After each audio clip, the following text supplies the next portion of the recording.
Hello everybody, welcome back to my channel. My name is Jessica, and in today's video, I'm going to be answering one of the most commonly asked makeup questions I get. No matter how much makeup I apply, it still looks like I'm wearing nothing. There are so many factors that can contribute to your makeup looking lighter even though you put in a lot of effort, or your makeup not lasting as long as it should. So today I've identified all of those issues and I'm going to show you how to do an everyday soft glam that looks like makeup and lasts the entire day.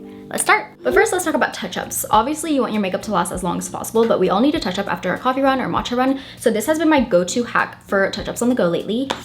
So cool, right? Take it off, snap it back on. This is the Snappy Mirror card holder stand from Casetify, which is actually the sponsor of today's video. It's so useful. Not only can you use it as a mirror for your touch-ups, you can also use it as a viewfinder for your selfies, as a tripod, or even as a card holder. And I've been pairing it with my Casetify phone cases. I love a cute phone case for my mirror selfies, and there's so many cute designs to pick from.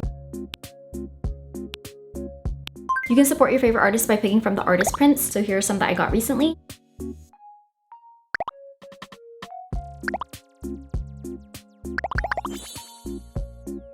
I also love that Casetify cases have that raised edge, so it protects your phone for up to 6.6 feet drops, in case you're prone to dropping your phone like me. If you want to get any of these cases, scan here or click my link in the description to get 15% off for a limited time only. And now let's start with the makeup. Of course, good makeup starts with skin prep. You want your skin to feel moisturized but not wet or sticky, so I'm starting with a serum. This makes a huge difference in your makeup. I'll show you how the foundation looks without versus with it on the wrinkly part of my hand.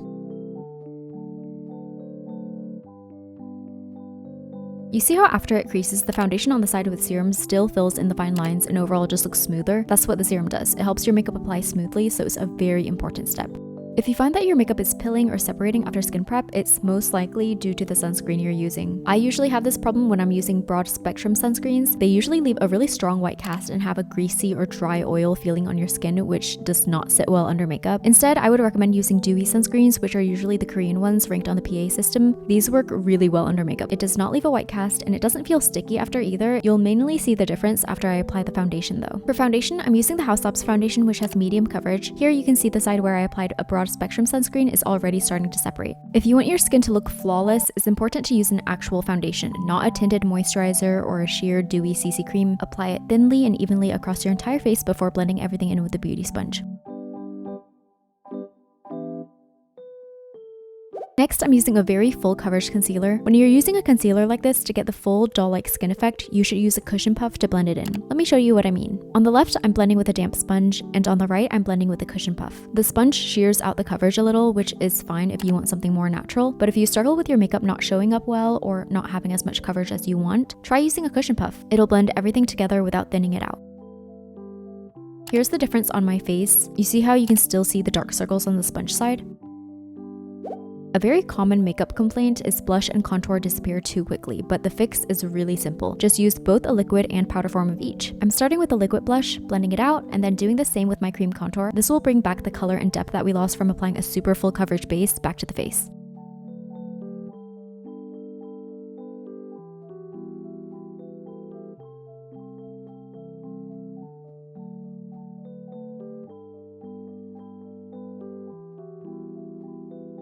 Next, we're going to set everything so nothing transfers. Take your loose setting powder on a powder puff, smooth it out on your hand so there are no clumps, and then apply it to your face, starting with the center where more creasing happens and then blending outwards. If you struggle with your base wearing off throughout the day, this will probably solve that. Setting powder dries down all of the cream products so your foundation and blush don't smudge off. I like using a powder puff. I think it makes it easier to evenly apply the powder everywhere and it gives you a more full coverage matte base. But if you don't want that super matte skin look, you can totally use a brush to apply the powder instead. I just love powder. It makes your skin look so smooth and airbrushed, and now the makeup will not budge. After setting powder, apply setting spray. This gives your powder, blush, and contour something to cling to. Because everything is already set with powder, if you just apply powder blush on top, it won't apply as well, it won't be as pigmented, and it'll wipe away super easily. With setting spray, look at how well the blush applies, and it prevents the blush from wiping away too.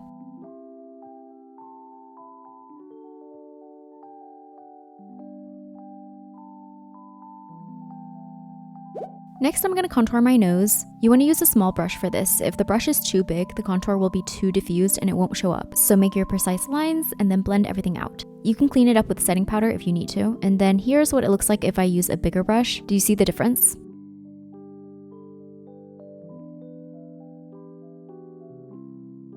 Before highlight, I'm applying the setting spray again. Because I'm using a powder highlight, this just refreshes the base so it's wet enough to give the powder something to cling onto again.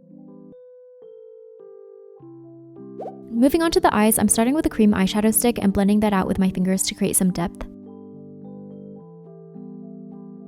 I'm then setting it with my contour shade and also applying that contour shade under my eyes. This will prevent creasing and smudging under the eyes, and I think it kind of contours your eyes without doing too much eyeshadow. Eyeliner is one of the steps where you do need to apply more products if you want it to last longer. So I use 5 different formulas: pencil, gel, felt tip liquid liner, brush tip liquid liner, and eyeshadow. If you use just one of any of these, it'll smudge or it just won't give you the same effect, so here's what I do. Starting with the pencil liner, create the overall eyeliner shape. The pencil should be soft and blendable so you can manipulate the shape as needed.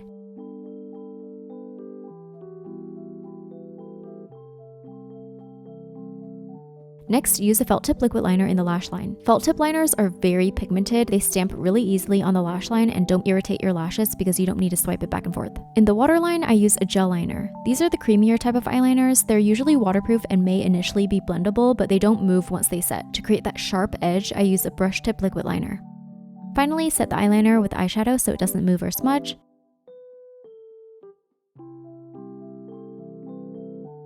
You can also contour the lower lash line here. And now let's do a smudge test.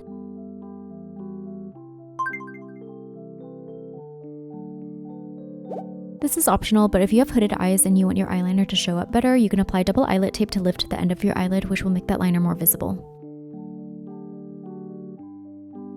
Let's curl our lashes next. Don't just squeeze the lash curler once. This will give you that L-shaped straight lash with a dent in it. To curl your lashes properly, start from the root and pump the eyelash curler as you move it upwards. This curling as you go upwards motion should give you that perfect lash curl with no dents.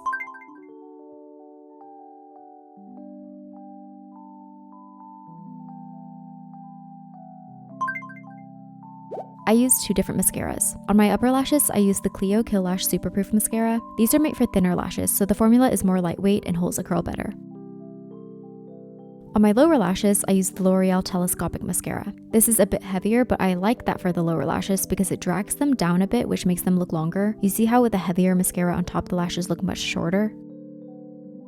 I find eyebrow pencil is easier to use, especially for beginners, so I'm quickly filling them in. And then I'm using a brow gel to seal the brows in place. The brow gel also creates a coat around your brow hairs and flattens them against the skin, which makes them more visible, so you don't have to draw in as many brow hairs. If you want your lips to look more dimensional, start with a base lip shade, then contour your lips with a lip liner. I like to use a cool toned brown for this, since it's like the shade of a shadow. In the center, I'm going to apply my main lip color, and then you can also apply gloss if you want to.